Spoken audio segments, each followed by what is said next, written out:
If you have Excel files with macros that you need to open, then this is for you. I will open an Excel file with macros.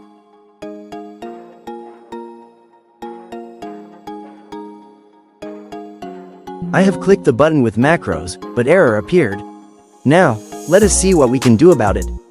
How to enable macros in Excel. Here's what you need to do. First, click on the File tab. Click on Options at the bottom of the left-hand menu. Then, navigate to Trust Center Settings. In the Excel Options window, click on Trust Center on the left-hand side. Click on Macro Settings on the left-hand side. Choose your desired macro security level. Disable all macros with notification as the default settings. It will notify you when macros are detected but will not run them unless you manually enable content.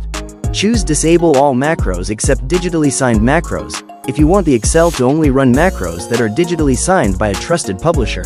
Choose Enable all macros. It is not recommended for security reasons by Microsoft. This allows you to run all macros without any warnings. If you have done choosing your option, you can hit the OK button to save your changes.